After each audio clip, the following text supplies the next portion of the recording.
With its second Halloween movie ever, Disney Channel premiered Halloweentown on October 17th, 1998. An instant cult classic that launched 3 sequels, including the 4th one that we don't really talk about much. The movie centers around Marnie, a girl who learns on her 13th Halloween that she is secretly a witch and is transported to Halloweentown, a place with magical creatures such as Frankenstein, witches, pumpkin heads, also dog-faced people, and trolls and ghouls and goblins, and learns quickly that there's evil afoot going on in the town, and so she has to help her grandma fight the bad thing. Will the Cromwells be able to fight off the bad thing, or will they lose at the end of the day? Join me as we watch one of my favorite Disney Channel original movies, Halloweentown. But before we get into that, don't forget to like and subscribe. Also, hit that hype button, please. It helps me beat the algorithm of shows and things for other people to watch. Like, it pushes me out to other creators. So yeah, thanks.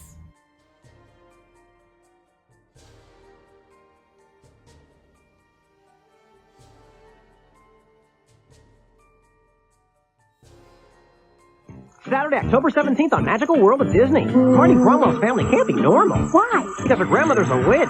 Totally. And she lives in Halloweentown, where it's Halloween all the time. Halloween is cool. Well, battling an evil shadow creature is just not normal.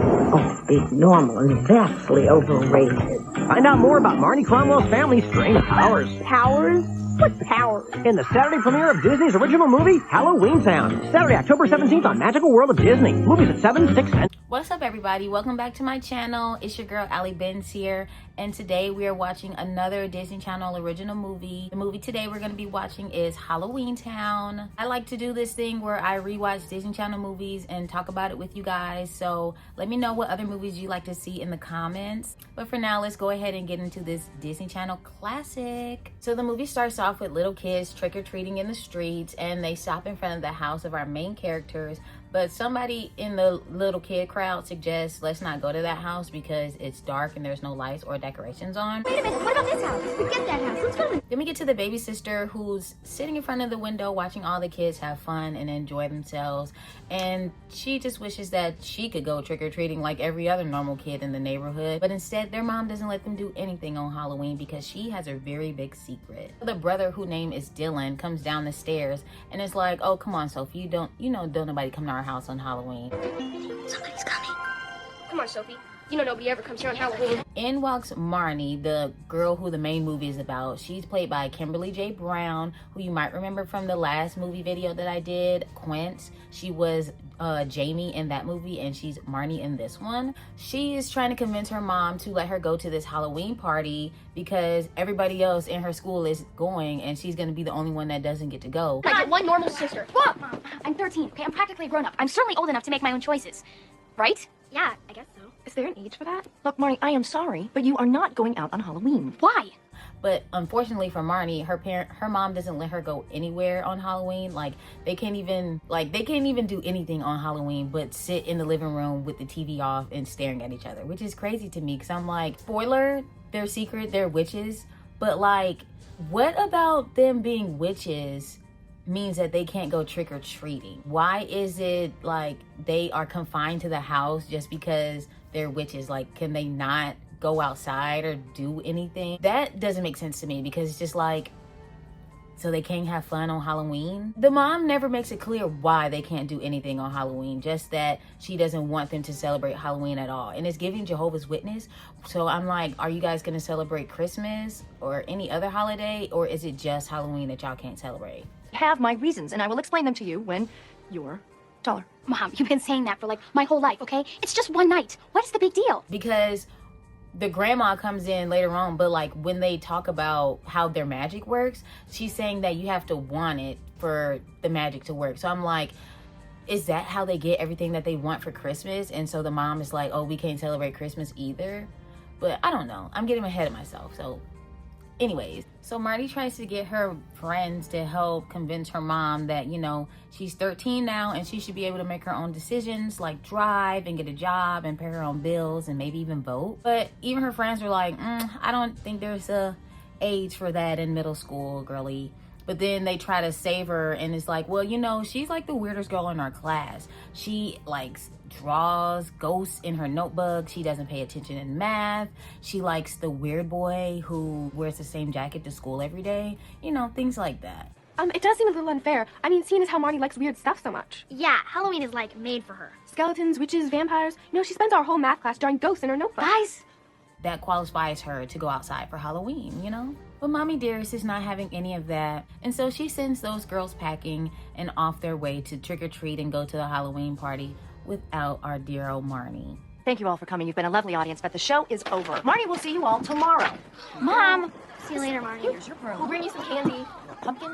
So after the friends get kicked out, Marnie is still going after her mom, trying to figure out why she can't go trick-or-treating or do anything for Halloween. And their mom is so vague, like she doesn't explain anything. She's just like, oh, I'll explain to you guys when you're older. In comes the little brother who's like, well, it's obvious why nobody likes Halloween because, you know, it's weird. And even though they don't put razors in apples, they still have candy that causes gum disease. I think it's obvious why Halloween is bad. I mean, that whole razor blade and the apple thing was an urban myth, of course. But then all that candy causes cavities and gum disease, and those masks everybody wears have these weird kind of toxic fumes inside that make your arms go limp, and I'm like, okay, but if we're talking about the little sister, I'm pretty sure she can stand to lose a few teeth. Like, that doesn't really matter. Like, you're not helping. You're not. Marnie is like, it's giving that you just don't trust your own kids. And the mom is like, it was never that. I don't trust what Halloween brings. But it's just like, okay, Mom, but why aren't you explaining? Marnie, I'm sorry. I know that you want to go out with your friends, but there are just some things about Halloween that you don't understand. Oh, right. Like there's some big, mysterious reason why we can't go out. Face it, Mom. You don't trust your own kids. That is not true. Oh, yes, it is. You could at least be like, you know, people be out there snatching up kids, or last time I went trick-or-treating with my little brother, we never saw him again. Like, it could be something as simple as that in order for those kids to be like, oh, well, you know, Mom's scared of Halloween. Yeah, you're protecting us from being anything but a bunch of vegetables.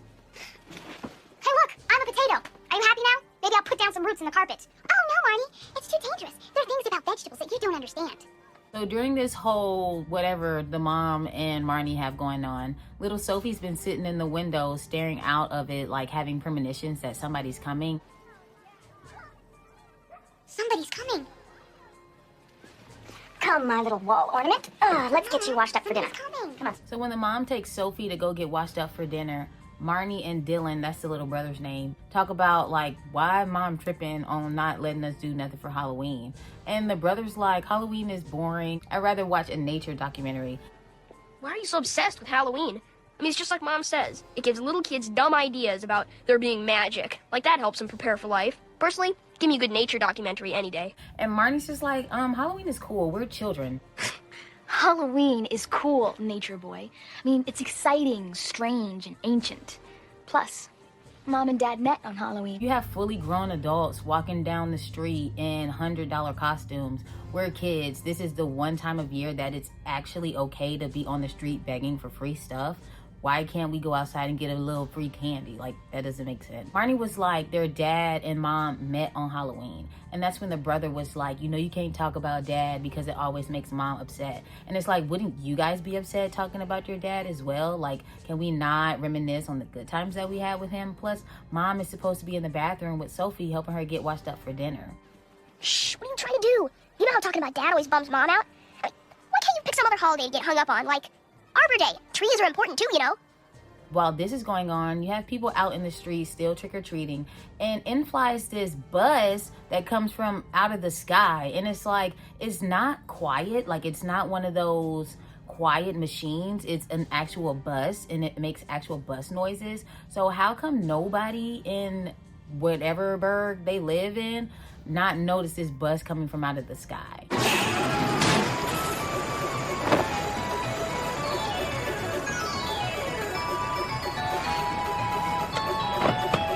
Who walks outside of the bus? No other than our grandma Aggie, played by Debbie Reynolds. I love her. The mom is also played by Judith Hogue. Her name is Gwen in this movie. You might know her from Super Ninja Turtles. She played April. And then the brother name is Joey Zimmerman, and the little sister name is Emily Roski. So yeah, those are the characters and the main stars of this movie.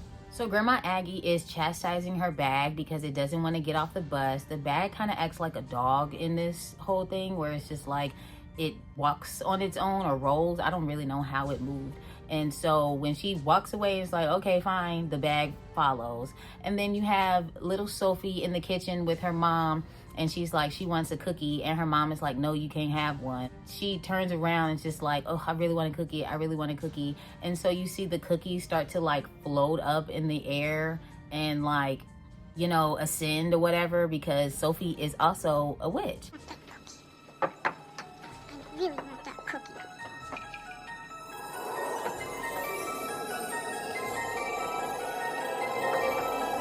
And the mom sees that and it's just like, oh my gosh, not again. So clearly Sophie's powers has been coming in a little bit, and the mom is trying to do whatever she can to help like mask that so she doesn't notice what's happening to her or whatever. And so she quickly eats the cookie.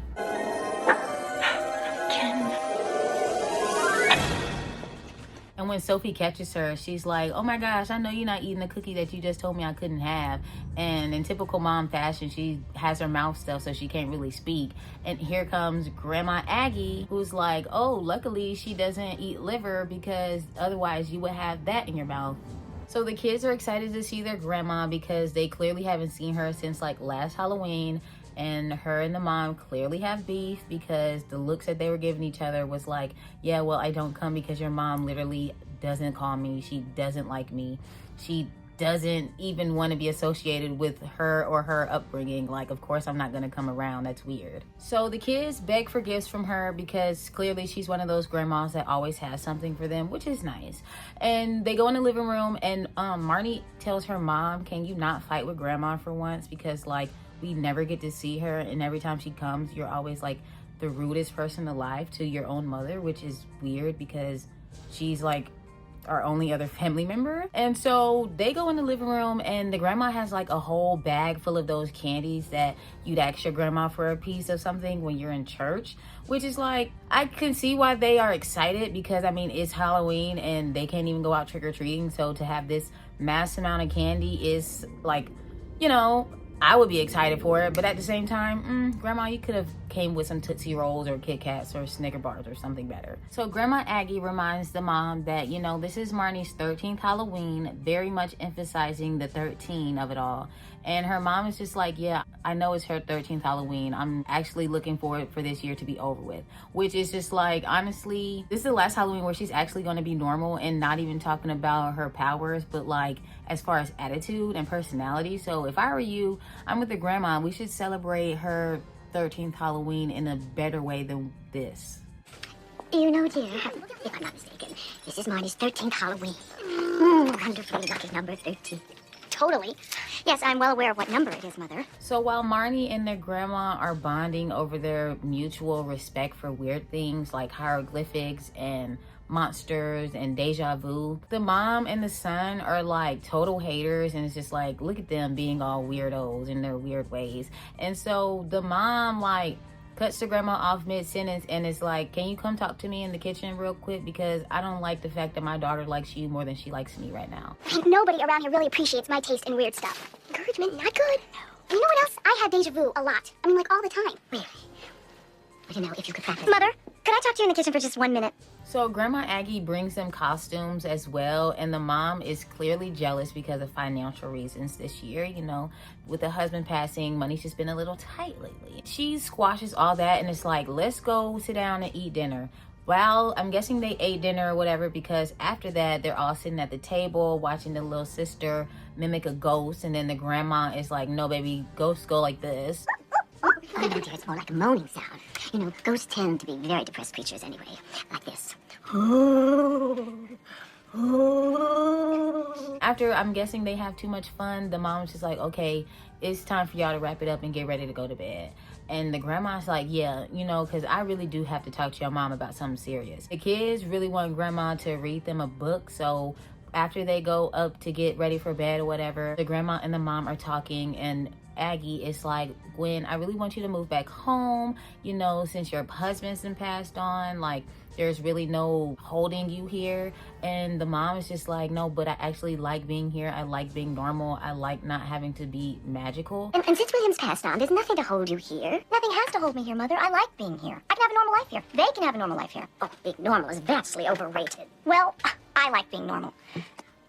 You know, Mother, as much as I want the kids to know their family, the fact is, you're not normal. Which, okay, I have a question about the magic. If the Cromwells are like the most powerful magic family in Halloweentown, shouldn't they be able to do like healing spells? Now, I don't know how the dad passed away. They never mentioned that ever. They never do in Disney movies. But it's just like, how did the dad pass away? And like, if he was like ailing, like cancer or something, couldn't the mom just do like a healing spell on him? Maybe she tried and it didn't work out, and so that's what made her like give up on her magic completely. And it's like, you know, if my magic can't heal my dead husband, I shouldn't even let my kids learn it because they're just gonna feel unfulfilled as well. I don't know. So the mom and the grandma are fighting over the mom's desire to be normal, and Grandma Aggie is just like, but you're not normal. And the mom's like, yes I am. But I'm like, no you're not. You don't even let your kids go out for Halloween trick-or-treating. Y'all are actually the weird family, because even like, y'all not the only family on the block with no decorations, no kids going out to trick-or-treat. Like, y'all also not normal. You're making yourself look not normal by not letting your kids trick-or-treat like every other normal family in your neighborhood. The mom's just like, I don't even want to keep going back and forth. You're only here for a couple hours. Please just go tell them a bedtime story. I need you to promise me not to tell them about home. Well, your home, because my home is Normalsburg. The grandma sits down and she's starting to tell the kids a story, and then here comes the little brother that's like stumbling over his words because he truly wants to be up in there, but he don't want to seem like he's very much interested. And Marnie's just looking at him like, boy, if you don't get yourself up in here so she can tell us the story, like we was waiting on you. So Grandma Aggie immediately breaks that promise, because as soon as the kids sit down, she tells them about Halloweentown and how it's a place where werewolves and vampires and ghosts and goblins and ghouls and fairies and monsters and evil stepmothers all live together, including witches. And she gives Marnie a little quirky smile, right? Then after that, the little baby is like, I'm scared of witches. They're mean and scary. And the grandma like takes offense, which I mean, rightfully so. She was just like, no, witches are nice, they're mean, like it don't really matter. They're regular people, they just have magic, and it's just about how they use their magic. And then she's like, you know, baby, you really cannot judge a book by its cover, because even the ugliest, slimiest, nastiest creature, like your music teacher that you hated last year, can actually be the nicest people that you'd ever meet if you meet them outside of being around children all day. This is when Sophie's like, oh, that actually sounds cool. I might want to go there. And then Hater Nation over here is just like, excuse me, she's over here believing in a fictional place like Disneyland. Can you wrap this up? Because I don't need my mom getting on my and my sister butt, because my sister is a 5-year-old girl who believes in magic, which... I think we should make it clear that this place we're talking about is just pretend. Oh, yes. Well, actually, I have to confess that I didn't make it up. I read about it in a book. So the grandma's like, well, you know, little bookworm, I actually learned about this place in a book. And that's when she pulls out the book of Halloweentown and shows the kids all the pages in the book. And they all get excited because, you know, they like that type of stuff. It's Halloween. Why not like a nice little Halloween story? And then this is when the sister points out that one of the witches in the book looks just like Marnie. And Marnie looks at the grandma and the grandma looks at her, and they give each other this like look. Marnie! It is me. The story of Halloweentown, which is their home, where she comes from. Marnie sees the book and it's like, oh my gosh, that is me. And then the brother snatches the book and it's just like, that girl's way too cute to be you. Until Marnie gets him back and it's like, oh yeah, from a guy that can win an ugly contest. She doesn't look anything like you. She's way too cute. Oh yeah, and this is from a guy who could win an ugly contest.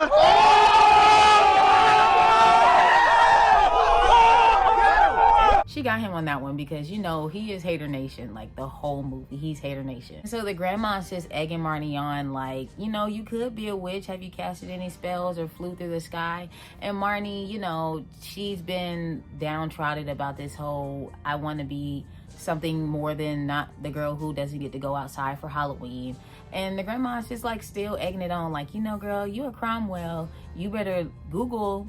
I don't even think Google was around back then, but you better go to the library and look up something that it got our name in it, because I promise you, you'll find it. And that's when the mom walks in and it's like, I know you're not just telling these kids something that I told you not to tell these kids. Like, you really have no boundaries whatsoever, which Grandma Aggie does not have any boundaries, because she was just looking like, I really don't care what you say. I mean, in her defense, she only there once a year. So it's like grandma in and out, who for real would truly believe like, oh yeah, well, my grandma told me last year I was a witch, so now I'm finna start casting spells on the mean girls who pushed my head into the toilet. So the mom and the grandma are in the kitchen fighting. This was when we get like a little more exposition of what's going on in the story, where the grandma is like, I need you to start training your daughter because this is her 13th Halloween and she's actually supposed to be completing her training tonight, but instead she hasn't even started. The mom is just like, yeah, she's gonna be normal like her dad was and like her brother was and like her sister will be after I stifle her powers. And the grandma's just looking like, I can't believe that you got two kids that can help continue the tradition of our family legacy, and instead just rather than be normal like their human dad, which was crazy enough for you to do. Which I would like to know the mom and dad backstory, but it's too late for that. Anyways, the mom is just like, I don't care about none of that. I don't want her to learn magic. Like, this is stupid. The grandma's like, no, this is stupid. You fussing around with these bowls. Put your chicken up. Like, then she makes the chicken like real chicken, and Marnie is actually like over listening or eavesdropping and sees the grandma turn the chicken into a chicken. But Grandma Aggie also knows that Marnie is listening and watching, and so she not only turns the chicken into like a real chicken, she then turns it back like right in front of her because she knows that she's over there. The mom's just like, you know what, for the last few years you've been coming here dropping these hints to her like she got something different about her and that she's special, and I want her to be a loser like I was in high school because I had to go to whatever school, magic school over there at Hogwarts. I don't even know. You've been dropping hints to Marnie, and you've been badgering me to start her training. I know that that's why you came here tonight, Mother, but the fight is over. You know that?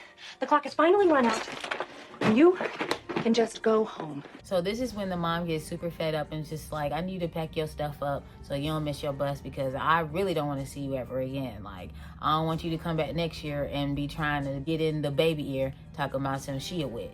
This is when the grandma's like, no, but for real, I really came here because there's something strange going on in Halloweentown and I need you to help me with it because we the strongest witches in the city and can't nobody else really know about this because I don't even know what's going on yet. My help? What? Well, something is wrong at home. Something's happening. Every day, I find another neighbor has changed, turned hateful, it's frightening. And soon after that, they disappear altogether. Oh, please, Mother, my neighbors disappear sometimes, too. It's called moving. Oh, Gwendolyn, I'm quite serious about this. It's as though something or someone is trying to return us to the dark times. And I fear my powers alone may not be enough to stop it. I need another Cromwell, which I need you. And the mom's just like, I don't care about you and your petty problems in Magicsville. I need you to roll up out of here because I am a human now. Even though I still got powers, I'm gonna make sure my daughters don't have powers. And I need you to roll out so I can continue to tell them that they ain't nothing special about them. Mother, there are plenty of other witches and warlocks in Halloweentown. Why don't you recruit one of them? Oh, I've tried. You know how it is today. No one wants to get involved. Mother, I'm sure that you believe that there's some kind of problem. But I can't just leave my kids to go fight some nameless force in another world that I have nothing to do with. The grandma is rightfully disappointed in the mom because just like, you really trying it right now. Like, I know you feel all high and mighty because you married a human man, but at the same time, like, your mom is asking you for help and you'd rather not be bothered. Crazy. Anyways, Marnie runs back up and tells the brother everything that she'd heard, even about the whole chicken thing. Back to the chicken thing. The grandma got so mad at her and left that she had turned the chicken back into a real chicken in the refrigerator, which was funny. Enjoy your leftovers, dear. So Marnie's upstairs telling the brother everything about the chicken thing, and that grandma said that she was a witch, and that Sophie's a witch, and that she need to start her training. And the brother's looking like, girl, you woke me up for this same stuff you be talking about every year when grandma come around. Get out of here. I'm trying to go to sleep. Weird stuff that's happening in Halloweentown, like it's a real place. And then she turned our leftovers into a live chicken sitting right there in the bowl. And that's when I knew she is a witch, and so is Mom, and so am I, because they both said so. What do you think? I think it proves insanity is hereditary. I just hope boys are immune. So the kids notice that their grandma is leaving, and as they notice her walk down the street, they see the bag that has like a never-ending bottom follow her like a dog, like it did in the beginning when she first had came. Marnie's just like, you know what, I'm finna follow her because I need to start my training tonight or else I'm gonna lose my powers. And the brother's just like, you really believe that? And Marnie's just like, yeah, because have you ever noticed that when Sophie has a tantrum, stuff fall off the shelves, or why I have deja vu all the time, or why we can't never watch Harry Potter, or we can't ever go trick-or-treating or even act like Halloween exists. And the brother just, he knows what she talking about, but you know, he want to deny it because he Mr. Science and Mr. Logic. Dylan, haven't you ever wondered about the stuff that goes on in our house? No. Like why Mom won't let us talk about, watch, or read anything that has the word magic in it? No. Haven't you ever wondered why pretend Halloween doesn't exist? Or why I have deja vu all the time? Or why stuff seems to fall off the shelves whenever Sophie's a tantrum? No. Anyways, Marnie's just like, I'm finna go with her because if I don't start my training tonight, I'm gonna lose my powers and then I'm gonna be all boring and human like you. And he looking like, what you mean like me? Well, I have. And now that I found out the truth, I'm not gonna stay here and turn out boring and human like you. What do you mean, boring like me? And so he grabs his coat as well, and they both follow Grandma to get on that bus. Now, this is why the mom should have been working on her magic skills this whole time, because you didn't even notice 2 of your kids had snuck out in the middle of the night. And also, spoiler alert, the little girl also follows them. So it's like, hello, Mom, all 3 of your kids had left and you didn't notice till several hours later. Like, this is why you should have been working on your magic, trying to be all normal. Dylan catches up to Marnie and is like, hold on, you're not finna go nowhere without me. And she looking like, what you even going for? And he over here trying to say it's because I'm the man of the house, and I also need to know if you crazy or not, because I low-key believe it, because that bag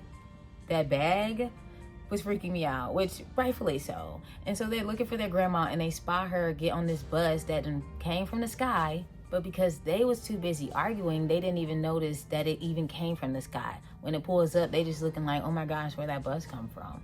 And so when Grandma gets on the bus, I'm like, you knew Marnie was there when she was hiding behind the wall. You didn't know that they was sitting 3 seats behind you on that bus the whole ride to Halloweentown?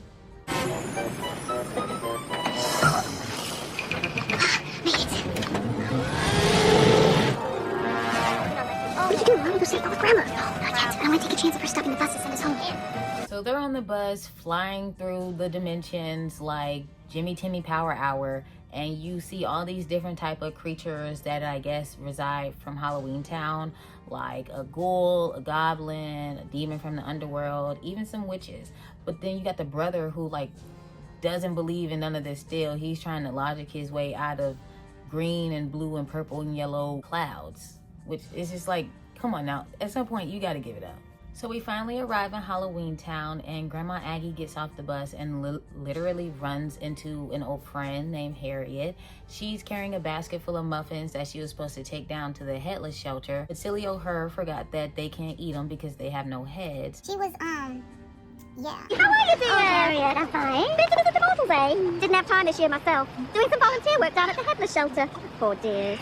Care for a muffin? I baked them for the folks at the shelter. Didn't occur to me they couldn't eat them. No heads. When they part ways, we get this aerial shot of Grandma Aggie and Harriet walking away from each other from like a creepy perspective because the hand was kind of weird looking, I don't know. And she stops in front of the big pumpkin that was in that book that she showed the kids last night, like no light in it. And she looks at it and she shakes her head and she's just like, there's something evil afoot going on in Halloweentown. So the kids finally get off the bus and they are like in awe that Halloweentown is real instead of the lies that their mom been telling them this whole time.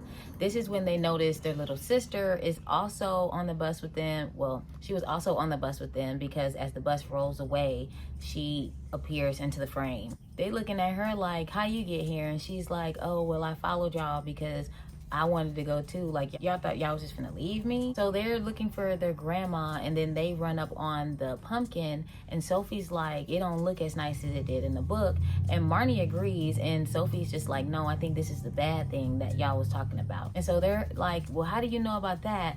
But then right as that is asked, here comes the guy in the top hat that's like, who are y'all? Because I'm the mayor and I'm supposed to know everybody here. And so Sophie tells the man her name, and he pronounces it wrong like the whole time as a term of endearment, but she ain't like that, and I ain't like that either. So he offers her candy, and even though their mom didn't teach them to not talk to strangers, she at least told them not to accept candy from them, which is a win. So Marnie finishes the introductions of the kids and how they are related to Aggie Cromwell. And the guy's just like, oh my gosh, so your mom is Gwen? They're like, yeah, you know our mom? And he was like, yeah, a long time ago, which meant that they used to do the do back in high school. Which, you know, as magicians do. Anyways, they're like, we lost her in the crowd and we trying to find her. So he hails a cab for them, which is the introduction of Benny, who is the cab driver, the little bony guy. And he takes them over to the grandma's house. Stick around. Halloweentown will be right back here on Disney Channel.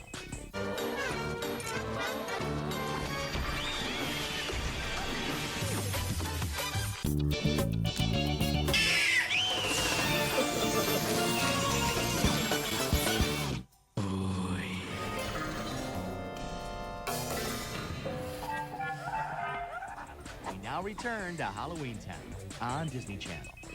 So Benny notices that they are definitely not locals, and it's like, y'all really can't be running around here by yourselves because you never know who you're gonna run into. When they ask him what he mean by that, he's like, well, there's a lot of unsavory people that are just not the best. Like, so we're driving down, I don't know why I'm saying that, and they notice the local boy Luke, and he's like him, that's Luke, he got a nose job, and suddenly he think he better than everybody, claiming that some shadow man gave him something. And I'm like, oh my gosh, the shadow man from Princess and the Frog made his first appearance in Halloweentown, and we didn't even know it.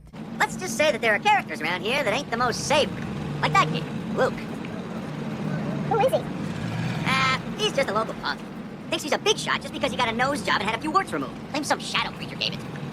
So the kids get to Aggie's house, but the gate is clearly locked because why wouldn't it be? And they don't know how to open it. And so Marnie's like, this is the perfect time for her to try out her powers. In comes Hater Nation once again, who's like, what powers do you have? And it's... Well, it's locked. Better head home. No way. This is the perfect chance for me to try my powers. Powers? What powers?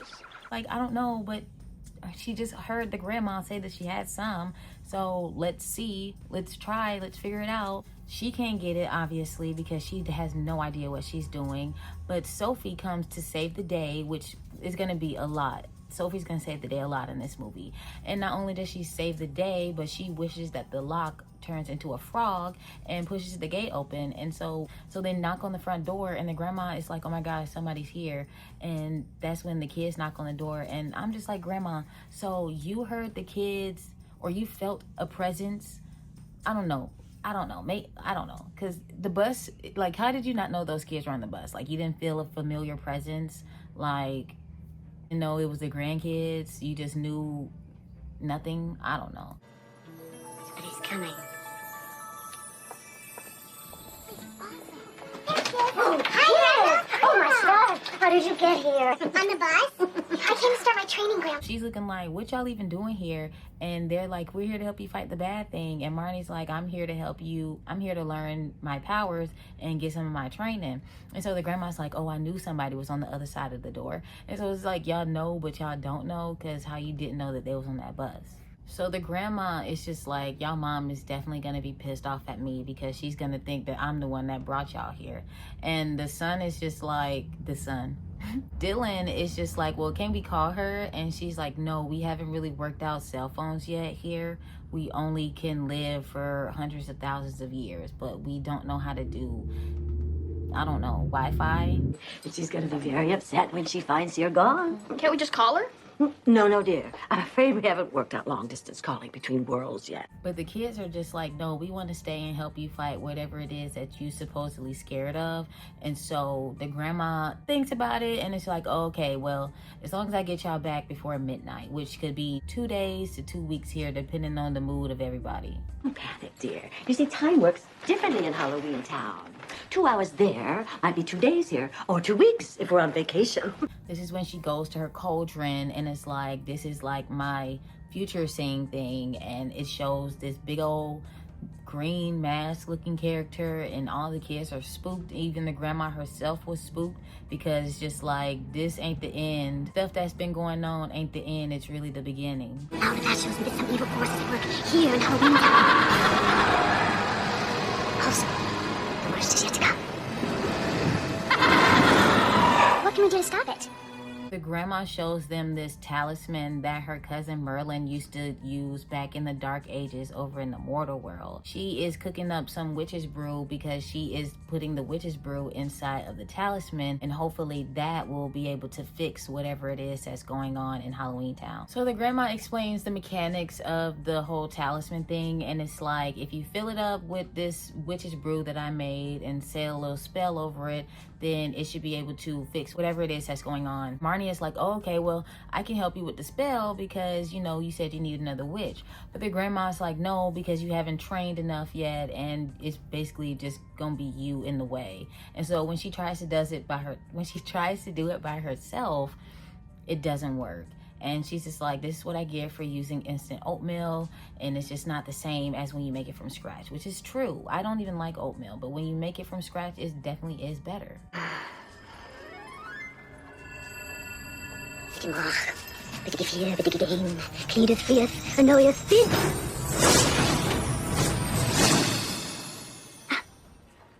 Oh, wet. So Marnie's like, well, I can help you go and get the ingredients, and the grandma sends them on a Halloween themed scavenger hunt around Halloweentown that says she needs the sweat of a ghost, a tooth of a vampire, and the hair of a werewolf. But don't tell anyone what's going on, because I don't want anybody else to either get snatched up by whatever it is or infiltrate my plan and mess me over. The girls are super enthusiastic to try to do this, but then Dylan is just like pussyfooting around because he's not really sure. And I'm just like, you can stay at grandma's house. I'm pretty sure she needs help cleaning or something. Like, you here to just rain on everybody parade, and you can go. Like, you can go wait at that bus stop for the next bus and go back home. But then again, if you do, you the type to snitch. So you might as well just stay or come with us to do this little thing. Let's do it. Yeah. All right. And it's settled. Oh. So the mom is sitting in the living room, or no, the kitchen, and she's eating some candy that she confiscated from the kids. And this is when she finally is like, oh, maybe I should check on my kids after they done went to bed. She notices that Dylan wasn't in his room, neither was Sophie and Marnie, and immediately blames Grandma Aggie. So Grandma Aggie is taking the kids on a walking tour of Halloweentown, and the daughter, Sophie, realizes that like everybody is dressed up in like costumes or whatever, and the grandma is just like, no, this is how we normally dress. Y'all just do everything that we do because y'all are unoriginal. And then she was like, well, why do you have to live so far away all the time and we never get to see you? And so the grandma explains the history of back in the day, everybody used to live together as one big happy family, but then the humans tried to destroy the monsters and the vampires and the witches and all of them, and so they tried to make their lives miserable in return. So that was turning them evil, and some people got together and was like, we should just create our own world where we could live happily ever after and not have to worry about anything, and we'll just come back for Halloween, which is the reason why they be wanting to be like us in the first place.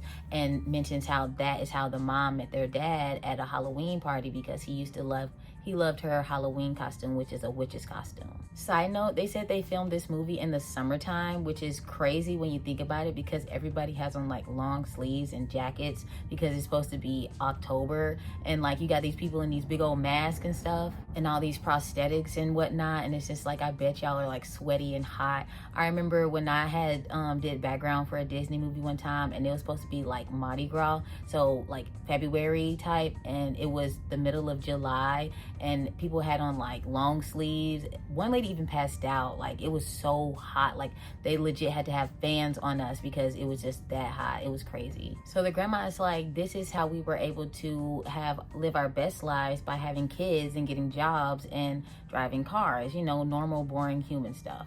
Then they walk over to the movie theater, and she talks about how they get the best movies, like a parody of It's a Wonderful Life called It's a Wonderful Death.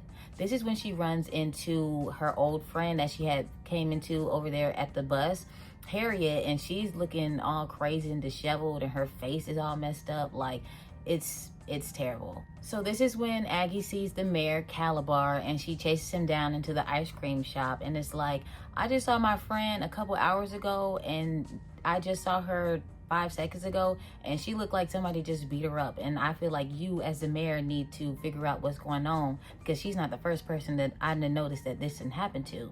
In true weirdo, give you creep vibes, give you villain vibes, Calabar the mayor is just like, well, I don't think you should worry about this, and if it's that big of a deal, I'll maybe check on it, but it's not really giving that much of a pressing issue. And so this gives Aggie her suspicions that like maybe this mayor is not who he really says he is. So the grandma tries to gather up the kids so they can leave, and she notices that Marnie is over there at the broom shop, and it's like, well, you know, it is appropriate for a girl your age to get her first broom. And here comes the broom salesman, typical car salesman, and is trying to chat them up on that hot, fresh fly model that Marnie already got her eye on. Looks like you got your eye on our windsweeper 5000. Is that a good one? Well, let's see here. Unibody construction. Woo! Chrome detailing. A microchip directional system. Well, it's the top of the line. If you think you can handle it. They're over here talking about how the broom works and how the grandma is like gonna teach Marnie how to fly it and whatnot. And in walks Luke, the guy who the bone man told them to watch out for because he's a loser. He comes over here and tries to chat Marnie up and tries to take her on a date. But you know how those boys that are like, I'm gonna be mean to her and act like I don't care so she can like me? Yeah, that's what he does. And Marnie instantly disses him because she has no time for that. Like, she is all about her witch's training. I was kind of hungry, but then I smelled something stinky. It must have been the big cheese. Perhaps another time. Yeah, like never. And she quickly shoos him off, and he falls into the brooms, which was funny because just like, you think you better than everybody. He's like, oh, y'all better be nice to me because I got friends in high places. And everybody's like, boy, we don't care. We are the most magical people in this place. Like, y'all ain't nothing to us. And so when he goes off, the car salesman, the broom salesman dude is just like, oh, that Luke, he's turned into such a wiener. Oh, that Luke dude? He's turned into such a wiener.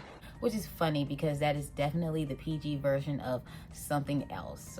So Aggie buys Marnie her first broom, and she takes her on a flight. This is when she explains to her how you can make the broom work as well as magic in general. And she's just like, in order for magic to be magic, you just have to want it and then it's yours. Which explains how Sophie is able to like want the cookie and the cookie comes to her, as well as when she wished for the lock to turn into a frog, it did. And so when they come down and like everybody's so excited, and it's like Sophie says she want to go next, and the grandma is about to put her on the broom. Here comes the mom raining on everybody parade. So the mom is mad at the grandma, like, I cannot believe you brought my children here. And Aggie is just like, I didn't, they came to see me. And Sophie's like, I wanted to help her fight the bad thing. And Marnie's looking like, I wanted to learn how to do magic in the first place. Marnie! Oh, I'm sorry if we worried you, dear. I was trying to get them back just as soon as I possibly thought that I could. Mother, I cannot believe that you brought them here in the first place. Well, I didn't. They came to see me. I wanted to help Grandma fight the bad thing. And I came to get my training. Training? The brother, clear cop out, Snitchville, Haterville, it's like, well, they made me do it because I'm scared of them and they hypnotized me. And it's just like, okay, you didn't have to come. You wanted to come. Don't do that.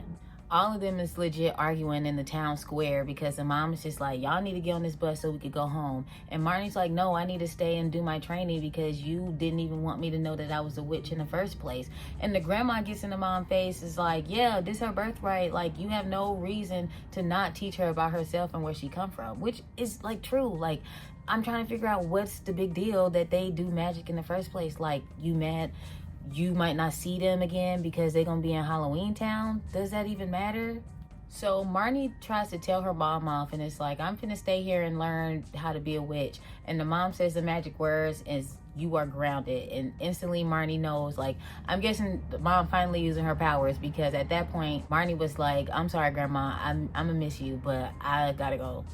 And so the grandma and the mom have a stare off. The kids cry on their way to the bus stop, and here we are. Debbie Reynolds' face in this was actually like really crazy at this point. Like, it wasn't crazy, but like she did a legit like I curse you type of stare. It was kind of really comedy to me. So the mom is at the bus stop, clearly frustrated with the two-headed attendants that are too busy bickering with themselves to even notice her presence. And Marnie is over here trying to punk her mom out in order to try to get her to stay, talking about some, I'm gonna run away and I'm gonna drop out of school and I'm gonna do this, that, and the third. Never talking to you again, you know. Never going to school again. And I'm gonna move someplace really far away and join a motorcycle gang. Tired of us too? Oh, sorry. Those aren't my kids. They used to be my kids, but I've moved on. And I'm like, girl, you could have did that before, ran away when your mom came over at the broom shop, and she could have been too busy looking for you so y'all can go home instead of over here at the bus station. But no, you didn't want to do that. You want to wait till you get all the way home to try to run away. Where are you going? Back to Halloweentown? You can't do that till next Halloween. So the attendants tell the mom that the bus not coming for another few hours, so y'all just gonna have to sit tight. Marnie think that this is a win for her because she's like, oh, well, if we can't go, then we might as well stay and help grandma. Well, what do you know? The bus isn't running. I guess we can't leave after all. Yay! There must be some way. Hey, the mayor seems like a nice guy. Maybe he can help. Come on, help. That's a very good idea. This is when Dylan chimes in and it's like, well, actually the mayor's a nice guy. And so they go to the mayor's office, and this is when Calabar and Gwen have their reminiscent or meeting or whatever the word is. I don't know. Gwen? Calabar? You're the mayor? Well, yes. You didn't hear about the election? No. Well, it's just a title, really. She's shocked to see him as the mayor. He's shocked to see her back in Halloweentown because the last time he saw her, she was telling him that she's 3 months pregnant and she didn't really know who the father was, him or that guy she met in the human world. Calabar is too busy trying to reignite that old flame him and Gwen used to have by whining and dining her and possibly 69ing because he was about to say he could take her back to all of their old hot spots, but she quickly cuts him off because her kids are there. Like, hello? It's a Disney movie. Say, I ought to show you around. We could take the Styx River cruise, have a little dinner, then I could show you all our old haunts. Actually, I'm trying to leave. Anyway, she's like, actually, I was trying to go home. And he was like, oh, and you thought the mayor was finna help you out? Oh, okay. It seems the bus was delayed, and I was hoping that You were hoping the mayor could help you out. Sorry. Which, I mean, to be fair, she is supposed to be Halloweentown royalty, so of course she would expect the mayor to do her a favor. As this is happening, his secretary, who is a pincushion, comes in and gives him a message, and he's like, well, I wish I could help you, but I gotta take this and I'll just get back to you. So when he walks off, the younger kids are confused, and Marnie's over here upset because obviously he was the mom's old boyfriend, and she's looking like, oh, so you like it when he do magic, but when I do magic, I get grounded. And the mom quickly shuts her down and is just like, shut up, like, you're getting on my nerves. What is that all about? Well, obviously, he's Mom's old boyfriend. Marnie, I guess you like magic when he does it, huh? That's enough. Oh, and if you marry him, I am not calling him Dad. I'm not marrying anyone, and this discussion is over. We are going home. Like, nobody expects you to call him Dad, Marnie. Like, you just lost your dad like 2 years ago. I'm pretty sure, unless Calabar puts a spell on your mom, spoiler alert, she's not gonna go for him. So Grandma Aggie is walking down the street crying because she's sure that her daughter is gonna ban her from seeing her grandkids until Sophie's graduation or her wedding day, who knows. And then she runs into Luke, and Luke is just like, we already know about your plans. We already know what you've been up to. We already know what you've been doing. I know you got Merlin's talisman. and he wants it. And Grandma Aggie is looking like, well, who is we and who is this guy? And if he's so powerful, why is he hiding? He? Who is he? Don't know, huh? It's funny, because he knows all about you, and about that brew you're working on, too. Well, if he's so powerful, why is he hiding? Why doesn't he reveal himself? Luke is just like, oh, you don't know who that is? You supposed to be all-knowing and powerful? And so she's like, well, if he feels some type of way about me, then take me to him. So as Luke is leading Grandma Aggie to her doom, Marnie and her mom are still in the mayor's office. And Marnie is like, Mom, tell me am I a witch? Because you finna make me mad. And the mom's just like, yes, you are a witch. But it doesn't matter because after today, you won't be no more. I could feel it. I am a witch, right? Right? So it's true. I am a witch. And so Marnie's just like, why are you doing this to me? Like, you're low-key ruining my life. You ruining Sophie's life. Like, the mom was like, everything that Sophie got going on and like her powers are starting to show up a little bit happened to Marnie. But the mom did everything she could to make sure Marnie didn't notice, which is so messed up, but whatever. All this weird stuff's been happening to Sophie. Did that stuff happen to me? Yes. Yes, you showed signs of having the powers, and I hid them from you, just like I am doing with Sophie. And I did it for you. Because this is not your world. Your father was human, and that is the world that we live in. Period.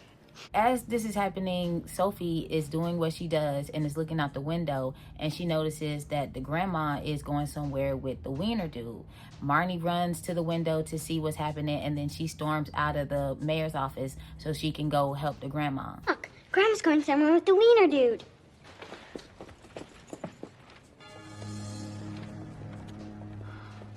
I gotta help Grandma. Marnie, you get back here. Guys, come on. This is when we get back to the movie theater that was closed, but now the sign says it's closed forever. And so Luke leads the grandma inside of the theater.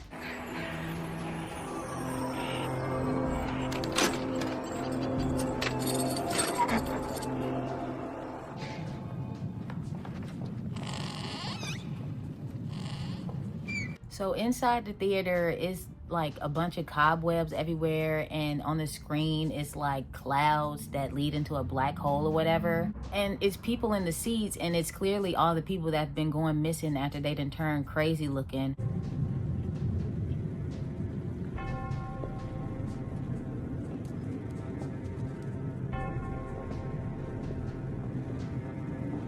That's when Aggie notices Harriet, the friend that she done seen earlier today, go from, like, it's clearly the stuff is speeding up, because Aggie was like, the people would act crazy one day and then they'll disappear the next. But this friend, she saw her that day, she was acting crazy later on that day, and then all of a sudden she's in the movie theater lifeless. Like, everybody in there looked like they was dead for days. So this is when the bad thing comes out, and he's giving his whole villain monologue that's like, I'm finna take these people, they sitting here waiting for me now, because when I need them, I'm finna turn up. Evil spell, and then you turn them into statues. No! Not statues! They're very much alive! Merely frozen in time until I need them. And Grandma Aggie is just like, I got the powers, and I'm gonna defeat you because I don't know who you think you are. He looking like, you think that you better than me? You think that you bigger and better than me? I am the biggest, baddest thing up in here. How you think I'm able to get all these people doing this by whatever type of spell I got them under? Destroy our world? Ah, I know you have Merlin's talisman. Give it to me! I do have the talisman. And soon your hold over the creatures of Halloweentown will be broken forever. No, you're full of quit! You think your magic is more powerful than mine? As he's going on and on, you got Luke in the background being his hype man, saying whatever little thing he need to say in like an ad-lib type of Offset, Migos type things. It's really funny because he getting on the monster's nerves, and the monster looking like, I don't need a chorus. This is not Glee. Like, you can just be quiet. He legit tells him to shut up. I don't know why I said legit like that, but he legit tells him to shut up, and it was funny. We'll bend the creatures of this world to my will, 1 by 1, 2 by 2, and 3 by 3. Will you shut up? Sorry. So he demands the talisman from Aggie, which I'm like, you're not gonna get it right at this moment because she legit doesn't even have it on her. So regardless, like, you're not finna get it right here, right now. And he's getting mad and it's like, you know what, I'm gonna just zap you. And so as he's trying to zap her, he sends somebody that was already in the crowd flying into the abyss. Who knows what happened to him?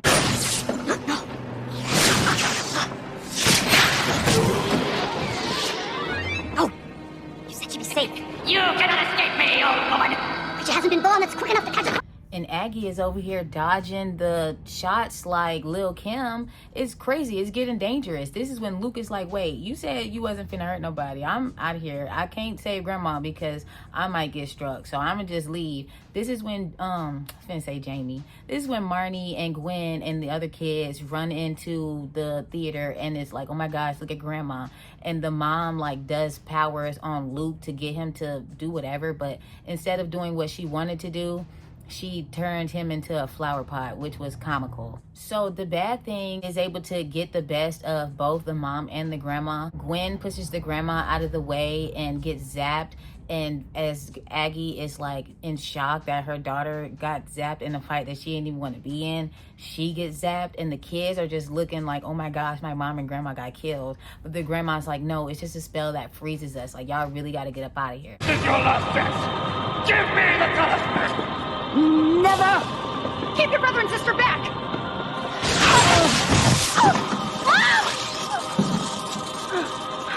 When? Sleep now, Agatha Cromwell. And when you awake, I will be your master. No! And when the kids open the door, that's what like shoos the monster away because he's afraid of sunlight, which you think he a vampire. But he's not. He's obviously like a warlock.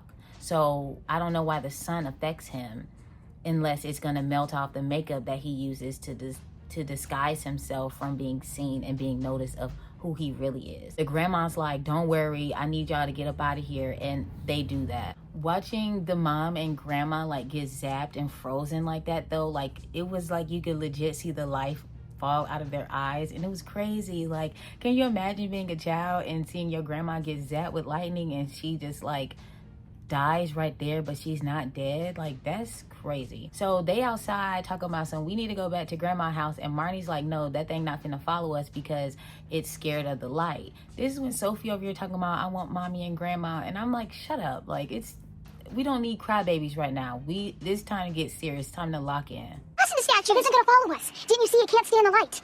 I want mommy and grandma. Don't worry. Your big sister is gonna get mommy and grandma back. You are? Oh, duh. Of course I am. So this is when Marnie gets her siblings to lock in and they decide to go and get all the ingredients they need for the witch's brew from the talisman. That included the hair of a werewolf, the fang of a vampire, and the sweat of a ghost. So first stop is to the hair salon to get the hair of a werewolf. He's a werewolf. Can I help you, kids? Oh, yeah, I was just wondering if you had any part-time jobs available, maybe like after school or something? No, I'm sorry, we don't. It's coming along nicely. It's really gonna split your ends and bring out those roots, baby.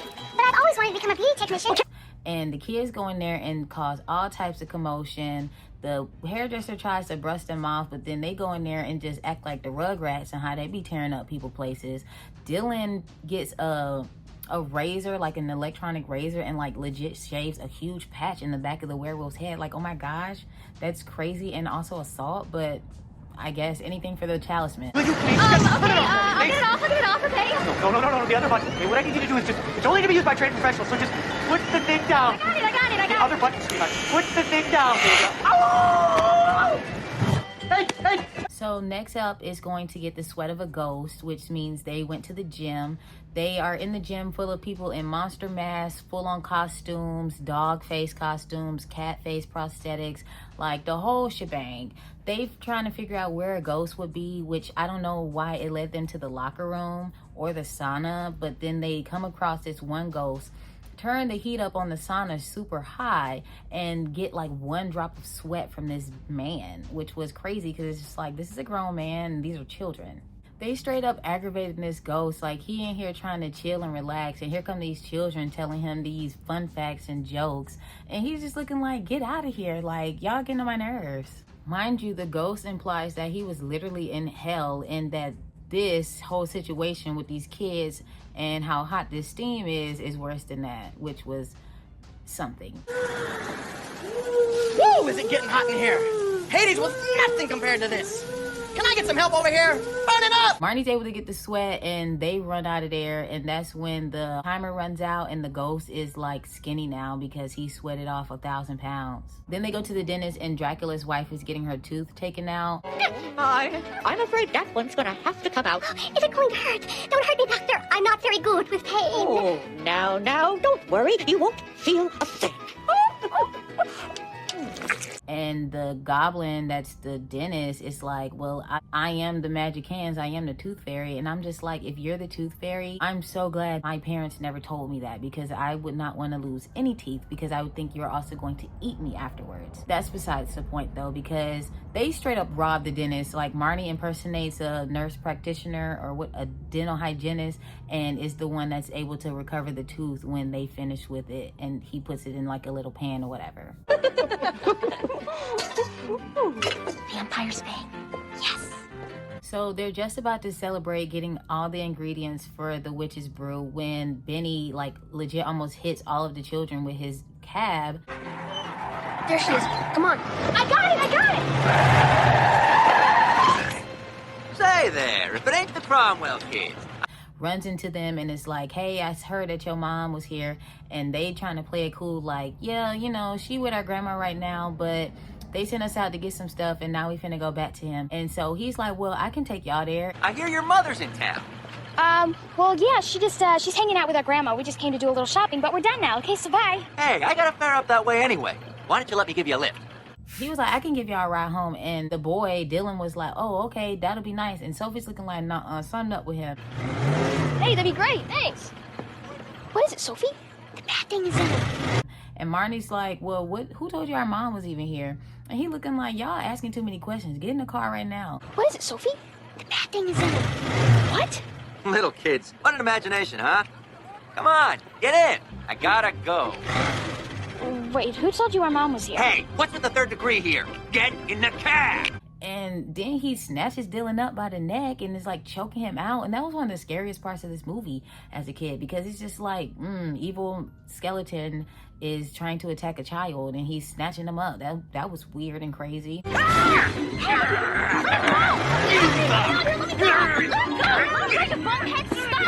So Sophie sicks the dog on him and he scurries off in his car. And I'm just like, this must be a DNA thing, because palm-colored people love to sick dogs on folks. But I guess in this moment, it actually did help. So they're back at Grandma's house and they're able to successfully create the witch's brew and they get it into the talisman. But when it comes for Marnie to actually do the spell to turn it on, she can't remember it. What are you waiting for? Can't remember Grandma's spell. What do you mean you can't remember? It was Old English or Welsh or something. I mean, give me a break. I have trouble remembering Agua. I thought you said you were a witch. Here's to save the day Sophie, because she was able to remember the spell by turning it into a song. What is it, Soph? Beiti ma, beiti gefir, beiti kieng, lidit vitam north bid. That's it. How did you remember it, Soph? It sounded pretty, so I made up a song for it. After Dylan's crash out, they're able to do the talisman together and get it back working. Beiti ma, beiti gefir, beiti kieng. You did it, you guys. It's lit. I did it. We did it. We're witches. You can celebrate later. Come on, let's get... And also, Sophie making the song don't really make sense, because it was never implied that she liked to make up silly songs out of random words that she's heard here and now again. And so it's just like, this is a new plot point that y'all just decided to throw in there at the end, that she likes Coco Melon. Like, that doesn't make sense. But it doesn't matter, because Sophie and her cute little song is able to get that talisman turned on, baby. So they get to the theater and they check on their mom and grandma, and it's like, I can tell that they still alive, but they frozen. Are they gonna be okay?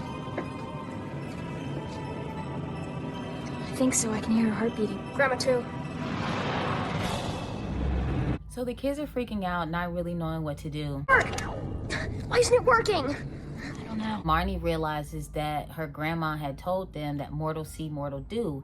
And this is when she notices that she's pointing, and what she's pointing to is that big pumpkin that's in the middle of the street. She decides that that's where they're supposed to put the talisman in order to restore balance back to Halloweentown. And so when the kids are in the town square like, you sure you about to do this? She's like, yeah, I have no other choice. Going into that thing? I have to. It's the only way to save Mom and Grandma. What are we gonna do? Stay here and wish me luck. Good luck, Marnie. Good luck.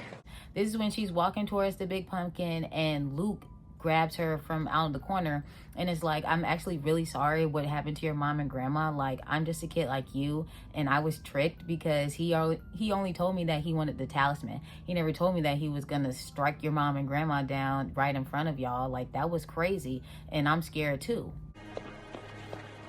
Marnie, wait, the trap. He's waiting for you. Out of my way, Luke. Look, about what happened earlier. I didn't know he was gonna do that to your mom and grandma. Save your tricks, twerp, okay? I'm busy. No, I swear. Marnie is not trying to hear any of this, and it's like, boy, if you don't get out of my face, like, I don't got time for you and none of that you trying to say. Your tricks, twerp, okay? I'm busy. No, I swear. You said all he wanted was the talisman, and then he let your grandma go. I said get out of my way. This is when the bad thing like decides to take over, and like dark clouds come into the sky, and we get the monster who's been terrorizing everybody in Halloweentown. My fellow creatures, your moment of destiny has arrived. I offer you the... The monster goes on this tirade and it's like, have you ever been executed? Have you ever been casted aside? Well, I'm here to make Halloweentown great again. Isn't that something we've heard before? He's telling everybody we can restore our days to glory, going around terrorizing humans, and they fear us, and we can take over their world as well as have ours. With a chance to return to our days of glory, to end this exile from the mortal world which the humans have stolen from us. Follow me, my fellow citizens of Halloweentown. Luke and Marnie sitting in the corner like, we both scared and we don't know what to do, which is fair. Marnie's like, well, I gotta go put this talisman in that pumpkin because that's the only way this is gonna be fixed. Luke is like, no, because he's gonna do you the same way he did your grandma. Gotta install this thing before it's too late. No, he'll see you. You'll end up just like the others. This is when Calabar reveals that the true monster was him all along, and everybody was like terrified because they like, not the mayor. Within us to reveal ourselves as we really are. Calabar?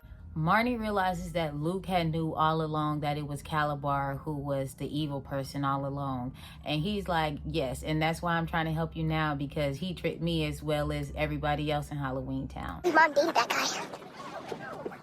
Follow me! And together, we will reclaim the mortal world which is rightfully ours. You knew? Look, I made an awful mistake. So let me try and make up for it. It's our only chance. Calabar is still going on about his charade, and it's like, the only person that's stopping us from being our true selves is the one that's half human. You know, a mudblood. Crazy, right? Before we can be sure of success, we must find the one who would stop us. The one who is half human. Oh, young Cromwell, you thought you could... And so he sees Aggie Cromwell's cape going around in the neighborhood, and it's like, oh, that's you right there. You the one that we trying to get. So Calabar is chasing the Cape Crusader throughout the crowd, and it's like, you're not finna get away from me that easily. This is when he strikes down his first child, and it is discovered to be Luke instead of Marnie. How dare you disobey me?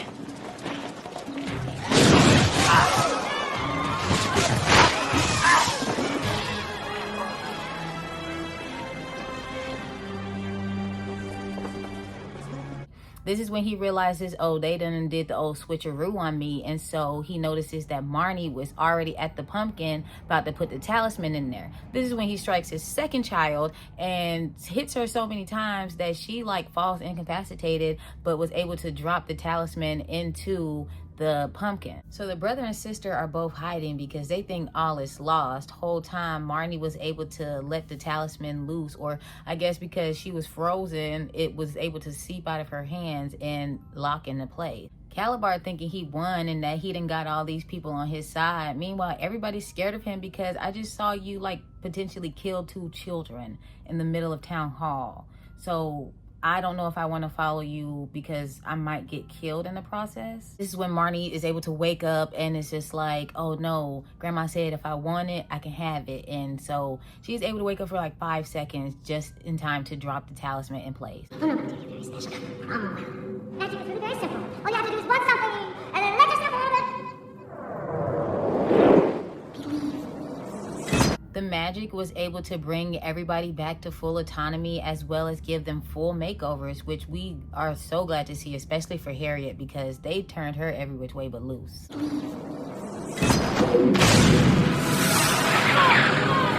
It's working!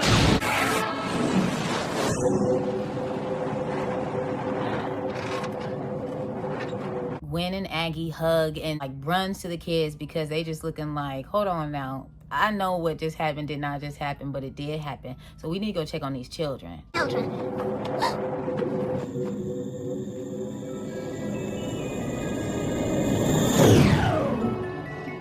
So Marnie tells the mom and Grandma Aggie that the person who did this was Calabar all along. This probably confirmed Aggie's suspicions because Calabar kept dismissing her and everything that she was trying to tell him. And so they confront him and it's like, what you doing all this for? Grandma, it was Calabar. What?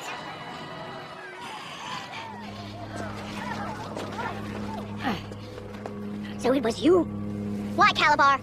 This is when Calabar is like, honestly, because Gwen left me and didn't tell me that I had a 13-year-old daughter. Like, hello, I'm very upset right now. Which, I mean, that you're never gonna be her father. It was never gonna be you, Calabar. Like, you weird. It's giving I'm a nice guy, so why don't girls like me? And it's like, because you're not a nice guy, you're a weirdo. You could have had me, the most powerful warlock of all. You could have ruled with me as my queen.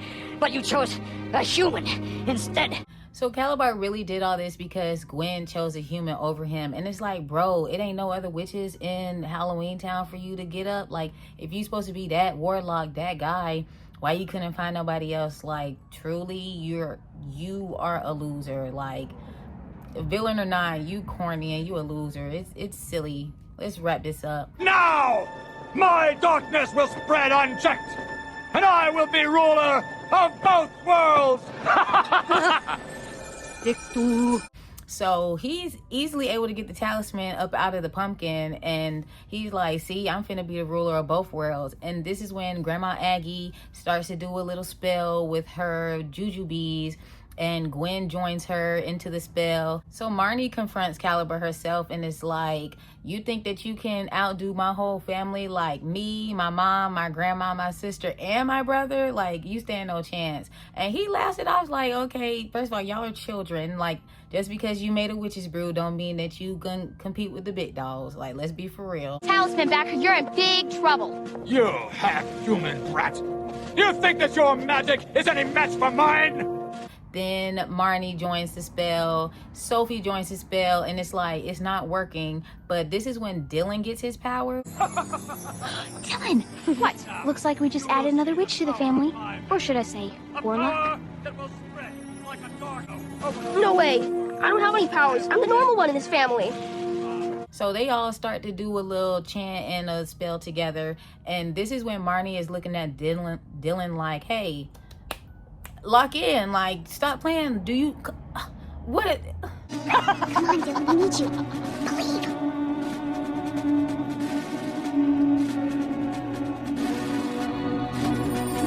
Like Calabar legit might win right now, and you want to still be focused on logic, get real and hold your sister's hand.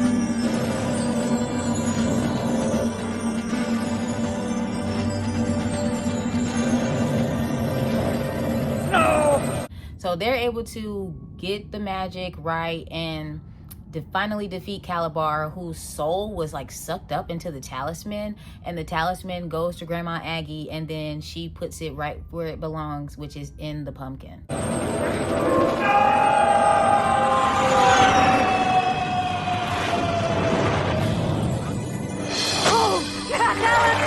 Everybody in the middle of town square is celebrating and dancing that the mayor, who was the bad guy who was kidnapping our relatives, has been vanquished. Gwen and Marnie have a little heart-to-heart, and they both say sorry for not trusting and believing into each other because neither one of them wanted to have a real conversation.